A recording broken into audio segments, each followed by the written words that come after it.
mist clung to the abandoned medical school like a burial shroud. I stood in my car, engine idling, studying the decay through the windshield. Bronze letters, green with oxidation, still spelled out the institution's name above crumbling concrete steps. Dog whined in the passenger seat, his good leg twitching with nervous energy.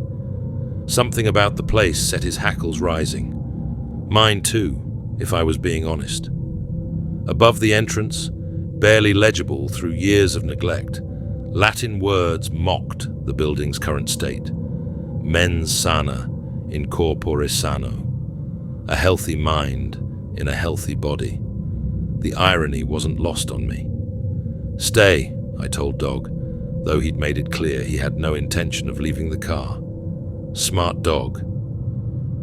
I pulled my coat tighter against the morning chill and stepped into the fog. Dead leaves crunched under my feet as I approached the entrance. The front doors hung askew on rusted hinges, creating a mouth-like gap that seemed to invite or warn. The tremor in my right hand picked up as I ducked inside. The entrance hall stretched before me, its grandeur long faded. Morning light filtered through broken windows, catching dust motes that danced like lost souls. A large mural dominated the far wall, partially preserved beneath years of grime. Class of 43, row after row of fresh-faced students, their futures bright with promise. But it was the figure at the center that held my attention. Dr. Edwin Ainsworth. I'd expected something different. A hint of madness in the eyes, perhaps. A cruel twist to the lips. Instead, I found myself staring at a man whose face radiated compassion. He was bent, slightly over patient, his expression so gentle it seemed out of place in this decaying tomb. Below the photograph, someone had carved words into the wall. The greatest disease of humanity is its own nature. The corridor leading to the laboratories was a maze of shadows and broken equipment. Rusted gurneys lined the walls like silent sentinels. My flashlight beam caught glimpses of shattered glass, torn papers, abandoned dreams. In what must have been the main research lab, I found the first real piece of the puzzle. A leather-bound journal, partially protected from the elements by a fallen cabinet. The pages were brittle, but the writing was clear. Ainsworth's private thoughts laid bare. Another one lost today. James K., age 34. His demons finally won. If only we could reach into their minds, adjust the broken pieces. How much suffering could be prevented? How many lives saved? The traditional methods are failing. We need something more direct, more permanent. The entry was dated June 1943, the beginning of his descent, or had he already started down that path? I tucked the journal into my coat and moved deeper into the building. Ainsworth's office was easy to find, the only door still bearing a nameplate. Inside, order reigned. Unlike the chaos outside, this room had been preserved, as if time itself respected the man's obsession with control. The walls told a story. Newspaper clippings covered every surface, yellowed with age but meticulously arranged. War headlines screamed of death tolls. Crime reports detailed humanity's capacity for cruelty. And between them, photographs, patients, Ainsworth's success stories. Their expressions were uniform, peaceful, empty, absent, like paintings with the soul carefully erased. A handwritten note was pinned between two particularly graphic war photos. The price of peace is high, but the cost of freedom has been higher. The tremor in my hand grew worse. I needed air and answers.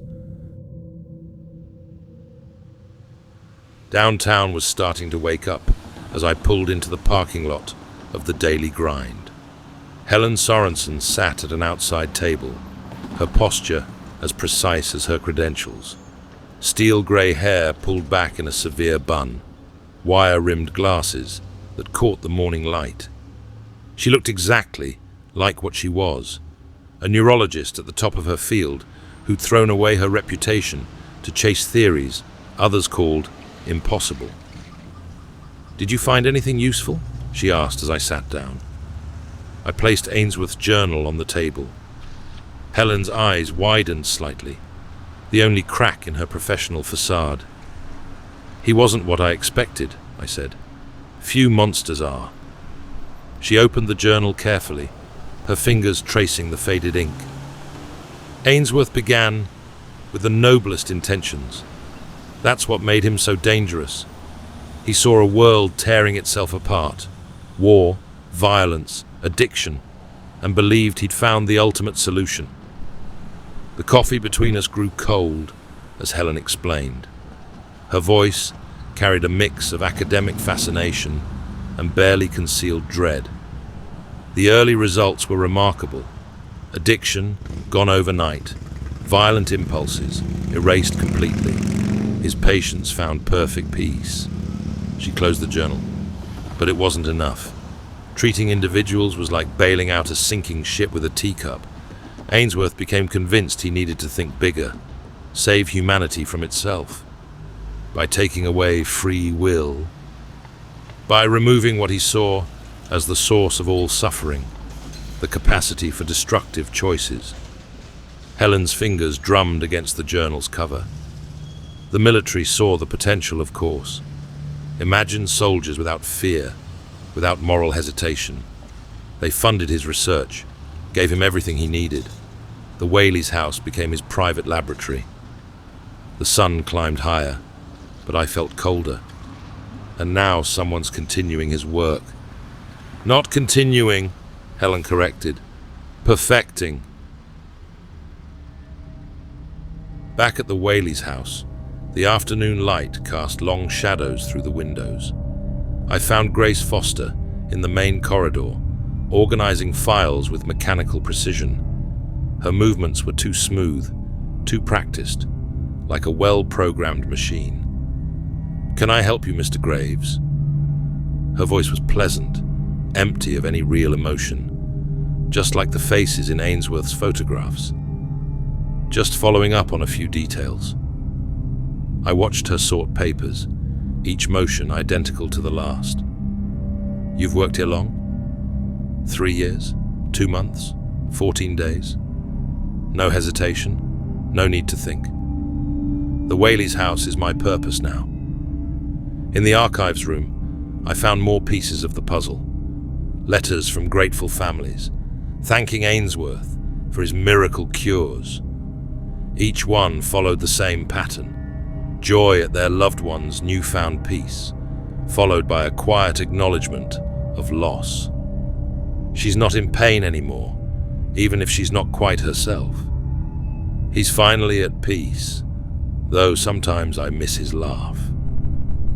The sun was setting by the time I made it back to the Grand Malcolm. My head throbbed with the day's discoveries, and the tremor in my hand had spread to my arm. Sleep came like an ambush. In the dream, I stood in a white room, clean, sterile, peaceful. Ainsworth wore an immaculate lab coat, his smile gentle and understanding. "I can take away your pain, Morgan." His voice was soft, reasonable.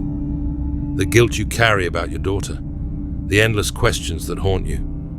Wouldn't you like to be free of all that?" I tried to back away, but the walls had vanished. There was only white, endless white, and Ainsworth's compassionate smile. "The mind is such a cruel prison," he continued, "trapping us with memories, with guilt, with the capacity for endless suffering. I offer release, perfect peace. Isn't that what you've been searching for?" I woke with a scream caught in my throat. The hotel room was dark, but shadows moved in impossible ways.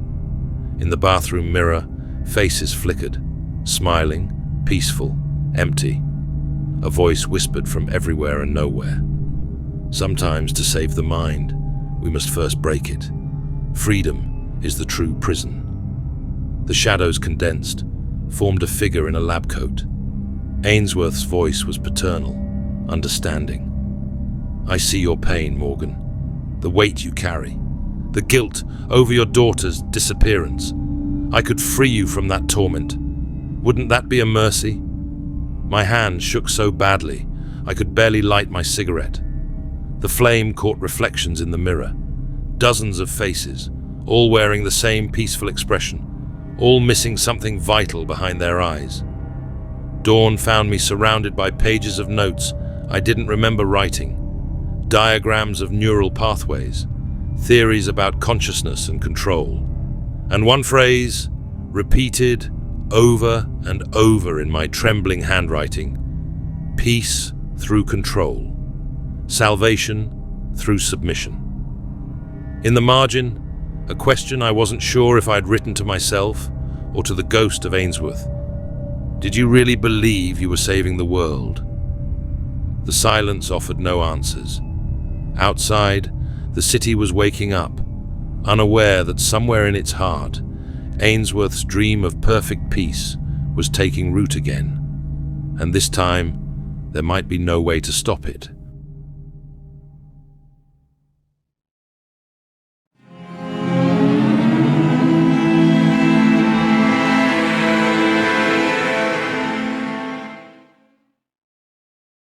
The basement door creaked open beneath my touch, revealing a darkness thick enough to swallow light. My flashlight beam cut through stale air, dancing across cobwebs that hadn't been disturbed in decades. Behind me, the house settled with unfamiliar sounds, as if adjusting to my intrusion. The wooden steps protested under each footfall. My hand, the right one, trembled against the railing, a betrayal of nerves I couldn't control. The beam of light revealed long scratches in the wall, some yellowed with age, others bearing the raw edge of recent desperation. Someone had tried to claw their way out, or perhaps, more disturbing, claw their way in. The air grew denser as I descended, carrying the metallic tang of old machinery and something else, a scent I recognized from hospital wards, the sterile smell of medical experiments gone stale. At the bottom of the stairs, my light caught the edge of something that didn't belong. A bookshelf, too new compared to its surroundings, its surface unmarred by the basement's decay. I pressed my shoulder against it, feeling the resistance of hidden hinges. The shelf swung outward with a whisper of well-oiled metal. Beyond it lay Ainsworth's sanctuary, a laboratory frozen in time. "Christ," I muttered, the words swallowed by the darkness. The room stretched deeper than the basement should allow, filled with equipment draped in yellowed sheets, like forgotten ghosts. My flashlight beam revealed glimpses of brass and copper, glass tubes and dials that might have been cutting edge in 1943. The air felt charged, as if the machines still hummed with dormant power. On a central workbench, something caught my eye, a leather-bound journal, its spine unmarked by dust. Gold lettering glinted in my light. The Transcendence of Mind, Dr. Edwin Ainsworth. I pulled out a cigarette, letting the familiar ritual steady my trembling hand. The smoke curled through my flashlight beam as I opened the journal. The early pages showed a precise hand, methodical observations written in fading ink. But as I flipped forward, the writing changed, grew frantic, the letters pressing deeper into the paper as if carved by desperation. The final entries spilled across pages in a manic scrawl. Death is merely physical transition. Consciousness persists, can be preserved, fragmented, dispersed. I will not die today. I will multiply. Diagrams filled the margins, human brains mapped with impossible precision, overlaid with patterns that hurt my eyes to follow. Between them, equations spiraled into madness, mathematics twisted into shapes that shouldn't exist. A tape recorder sat next to the journal, an ancient reel-to-reel model with a single spool loaded. The label bore today's date, 1943, the day Ainsworth disappeared.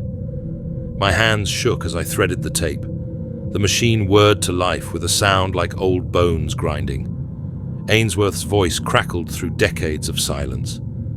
The body imprisons us all, but I have found liberation. A pause, filled with the sound of labored breathing. My consciousness will divide, preserve itself, in every mind that touches this place. Not possession, salvation. Footsteps echoed from above, deliberate and unhurried. I killed the recorder, but not before catching a final whisper. I am become Legion. Fascinating, isn't it? Matthew Wells stood at the top of the stairs, his silhouette sharp against the dim light filtering down. Something about his posture seemed wrong, too precise, too controlled. He descended with the confidence of someone who knew every step by heart. Most people see madness in his work, Matthew continued, running his fingers along a sheet-covered machine with unsettling familiarity. But Ainsworth wasn't mad. He was evolving, transcending the limitations of singular consciousness. I kept my voice steady. You've been down here before. Many times. Matthew smiled, the expression not quite reaching his eyes. This place calls to those who understand, those who can see beyond the illusion of individual identity. He gestured at the equipment around us. Ainsworth didn't die, you know. He's here, in every corner of this room, in every mind that's passed through that door. His eyes fixed on mine, in you, now. The tremor in my hand spread up my arm. I could feel something foreign taking root in my thoughts. Theories about consciousness, visions of enforced peace, 1,000 voices whispering in harmony. I needed air, needed to think. The government building rose like a concrete monolith against the darkening sky. Inside, Richard Green waited in a sterile conference room, a classified folder centered precisely on the table before him. The government funded Ainsworth's research until 1943, Green said, his face carved with exhaustion. Mind control was just the beginning. He was pursuing something far more ambitious, the dissolution of individual consciousness itself. Green spread photos across the table, subjects with vacant eyes, their expressions eerily peaceful. We tried to bury it, but how do you contain something that exists beyond physical form? You're not fighting us, Mr. Graves, Green continued, rubbing his temples. We're trying to contain the damage, but Ainsworth, he became something we can't comprehend, something we can't control. Back at the Grand Malcolm, I stared at my reflection in the bathroom mirror. The face looking back seemed subtly wrong, as if something else wore my features, like an ill-fitting mask. Thoughts that weren't mine slithered through my mind. Elegant theories of control. Visions of a world united in perfect, enforced harmony. Dog barked at empty corners, his hackles raised. I felt them too. Fragments of Ainsworth, echoes of his splintered consciousness, trying to reassemble itself. My hand shook violently as I scrawled in my notebook. He's everywhere.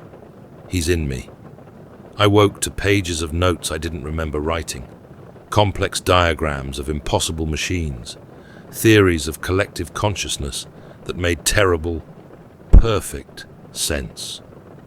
All in my handwriting, but with Ainsworth's precision. In the bathroom mirror, condensation revealed words I hadn't written. Don't fight salvation. The sound of running water couldn't wash away the whispers in my head. Throughout the night, Ainsworth's influence grew stronger, his fragments seeking resonance in my mind. I found myself drawing mathematical proofs that proved the necessity of control, the inevitability of collective consciousness. Each theorem built on the last, constructing an elegant prison of logic. Dog wouldn't leave my side, pressing against my leg whenever the tremors grew worse. His warmth anchored me to myself, even as Ainsworth's memories tried to overwrite my own.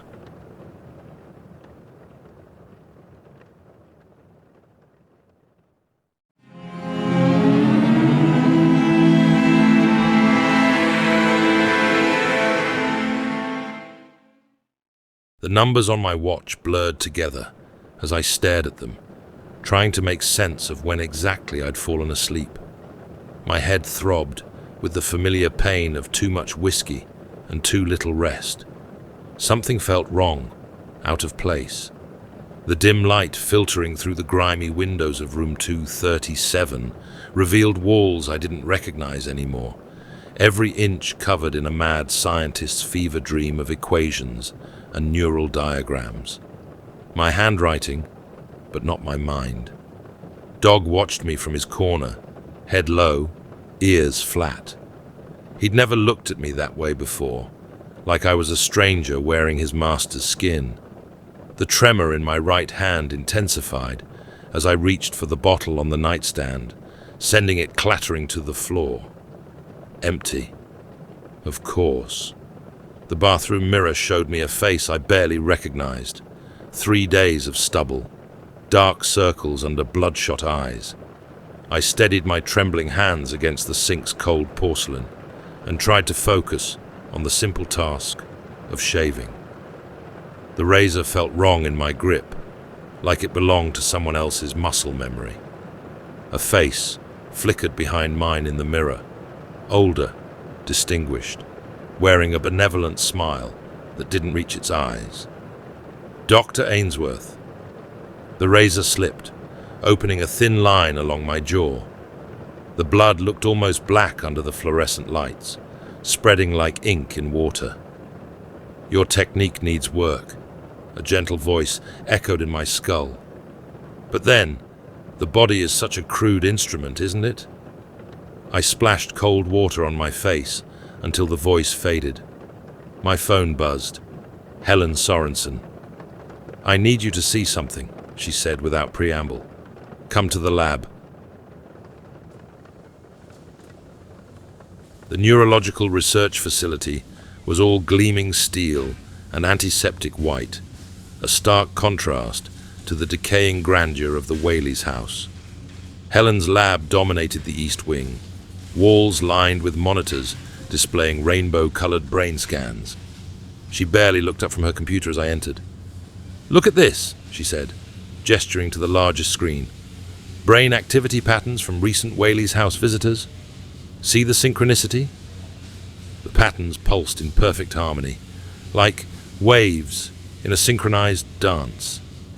Something in my mind resonated with the rhythm, a distant radio picking up a forgotten frequency.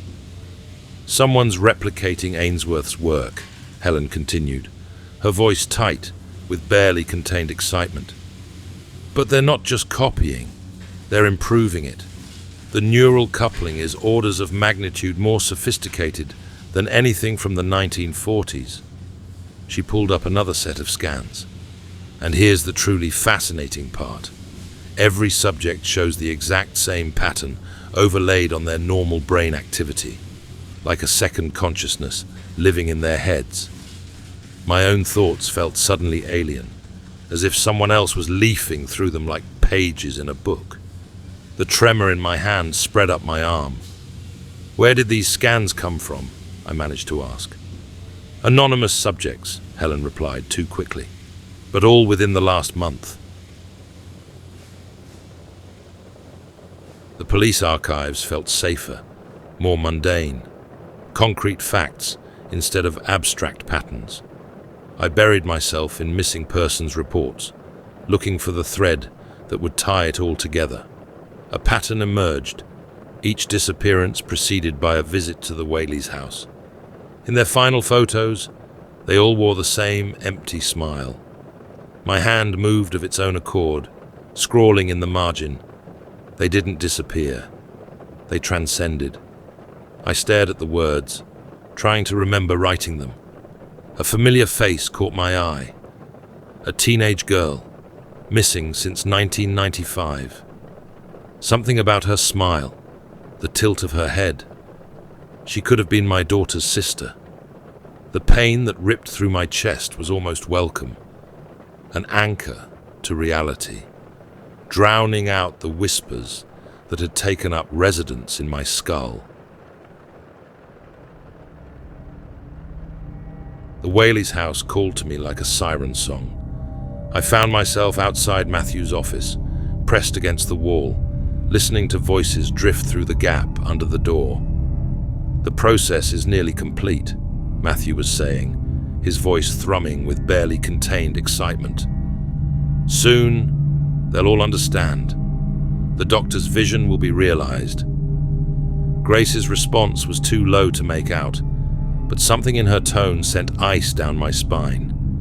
I waited until their footsteps faded before slipping inside.